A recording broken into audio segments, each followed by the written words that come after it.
먼저 우리가 읽은 말씀 16장은 잠언의 중간, 물론 15장, 16장이 중간 부분이 되겠지만 잠언의 중간 부분으로서의 어쩌면 가장 중요한 말을 솔로몬이 하고 있다라고도 우리가 알 수 있고요. 또 한 가지는 15장까지는 대조를 이루어 왔습니다. 악인과 의인이라든지 이런 대조를 통해서 뚜렷한 극적인 반전을 이용했다면 16장부터는 대조가 아니라 보다 이렇게 설명을 더함으로 뜻을 조금 더 설명하려고 노력한다는 것을 알 수 있습니다.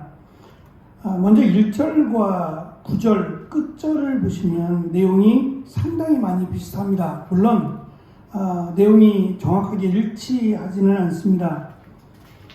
세번역 성경은 1절을 계획은 사람이 세우지만 결정은 여호와께서 하신다라고 번역을 합니다. 이렇게 번역하면 9절의 말씀과 거의 일치한다고도 할 수 있습니다. 하지만 이 두 개의 단어가 다릅니다.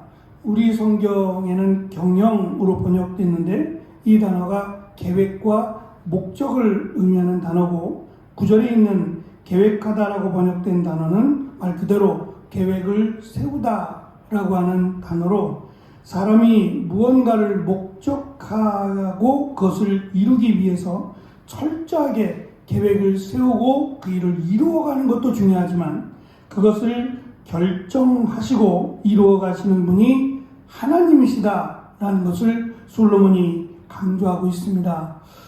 어쩌면 솔로몬이 강조하고자 하는 많은 것들 가운데 가장 지혜자로 불려진 솔로몬의 입장에서 자신이 계획하고 자신이 이루어가는 이것이 사실은 지혜로운 자의 모습인데 이것을 어쩌면 가장 크게 솔로몬이 깨달은 가장 소중한 것이 바로 이것이 아닐까? 자기가 아무리 계획을 세우고 아무리 목적하는 바를 이루고자 할지라도 하나님이 허락하시고 하나님이 이루어가지 않으시면 도무지 그것을 이룰 수 없다라고 하는 하나님의 전능하심이야말로 솔로몬이 깨달은 가장 큰 지혜가 아닐까라는 생각이 듭니다.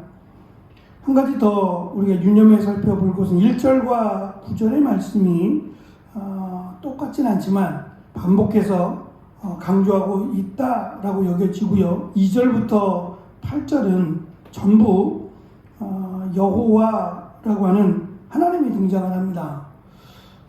다시 말하면 모든 것, 우리가 계획을 세우고 그 계획을 이루어가는 모든 것들 가운데 어찌 보면 과정이라고 할 수 있는 결과보다 과정이라고 할 수 있는 그 목적을 가지고 그 목적을 이루어가기를 원한다면 그리고 그것이 하나님께서 허락하시고 하나님께서 도우신다라는 걸 믿는 사람이라면 2절부터 8절의 내용을 생각해야 된다는 겁니다.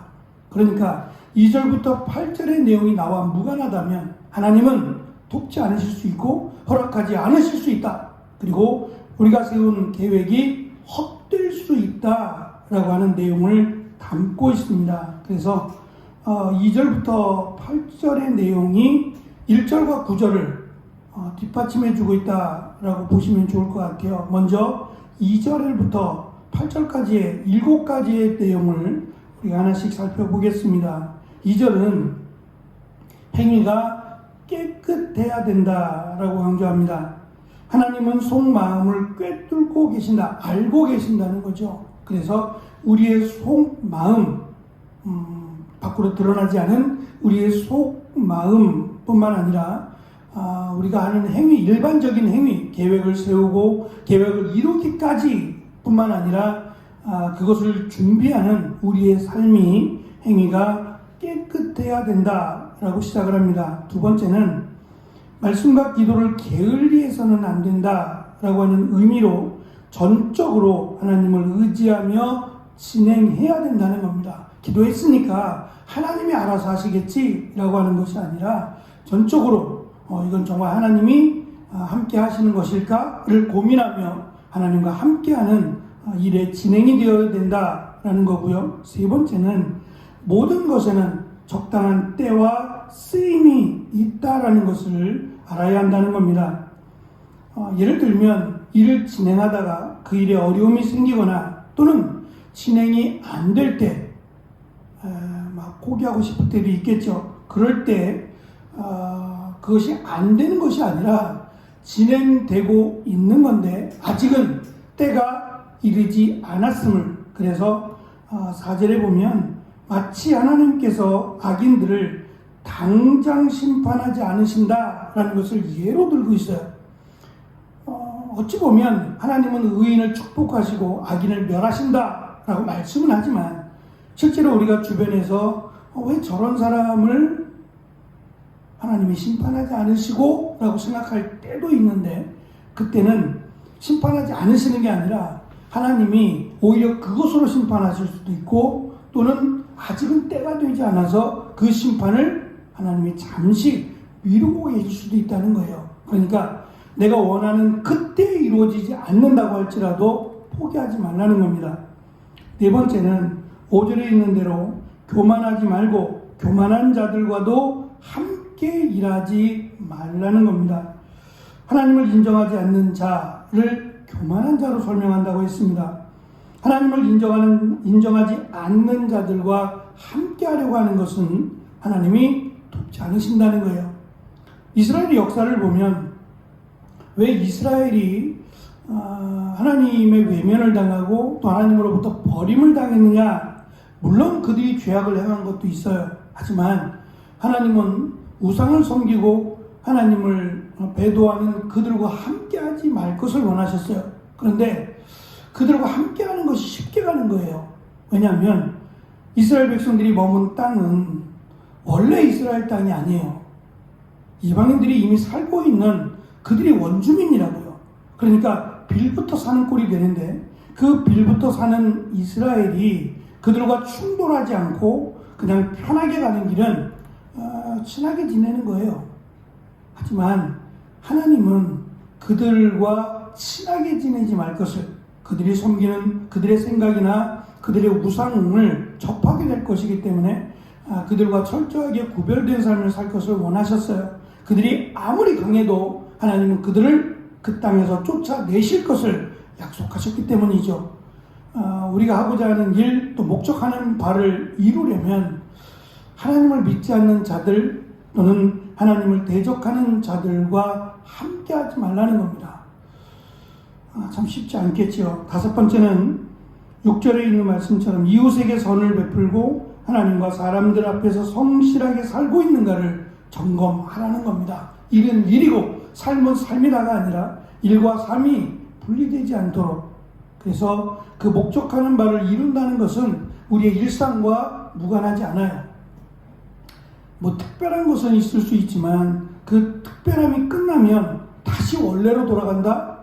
이것은 이율 배반적인 삶이 될 수밖에 없습니다. 7절은 일의 성취가 부와 명예가 되지 않도록 어떻게 하면 여호와를 기쁘시게 할 수 있을까를 생각하며 일을 진행하라는 겁니다. 그 중요한 방법이 시작을 기도로 하고 또 내가 말씀 가운데 살아가고 있는지, 내가 하고 있는 이 일이 하나님이 기뻐하실 만한 일인지를 생각하는 거예요.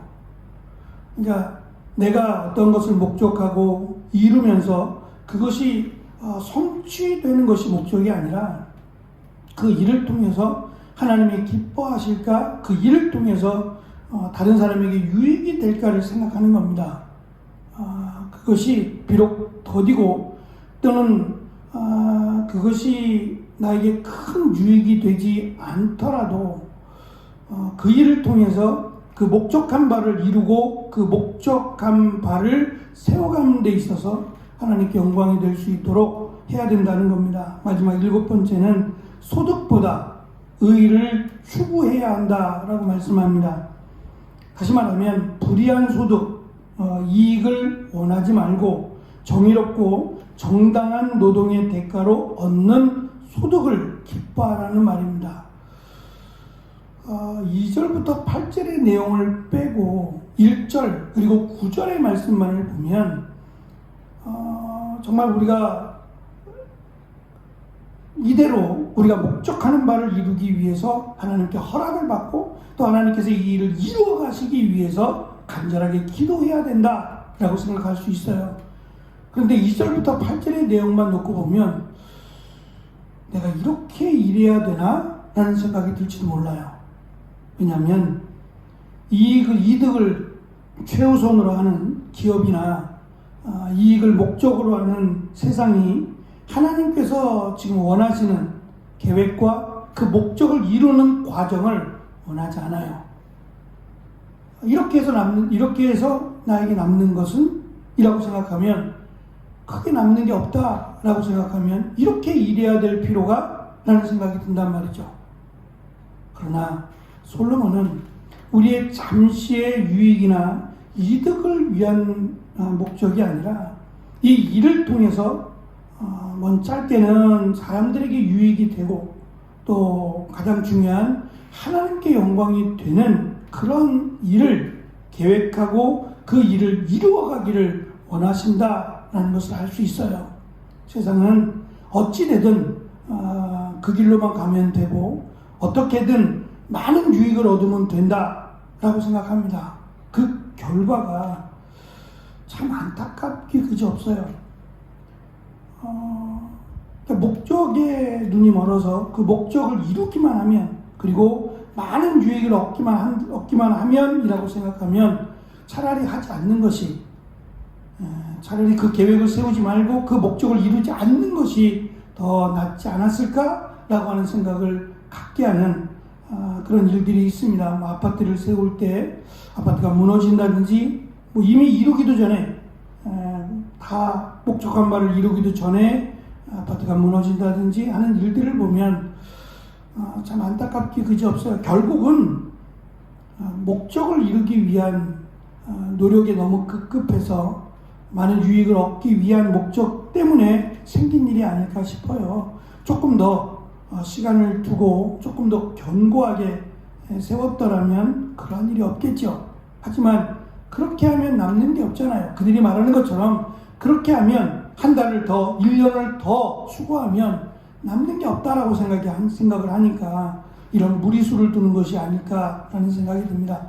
적어도 하나님이 이 일을 원하신다라고 생각하는 사람이라면 하나님을 믿고 하나님이 나와 함께 하신다는 것을 믿고 소망하는 사람이라면 저는 과정을 지금 솔로몬이 강조하는 7가지의 과정이 더 중요하리라고 생각합니다. 결과가 조금 부족할지라도 과정이 좋고 그 과정이 하나님께 영광이 된다면 그 목적 또한 그 결과 또한 저는 중요하고 소중하리라고 생각합니다. 1절과 9절의 내용뿐만 아니라 2절부터 8절의 내용을 우리가 유념하면서 우리가 어떻게 계획을 세워 나갈지 그리고 이것을 어떻게 이루어갈지를 함께 기도하고 하나님의 인도하심을 구하는 귀한 우리의 계획과 또 과정이 되어지기를 축원합니다.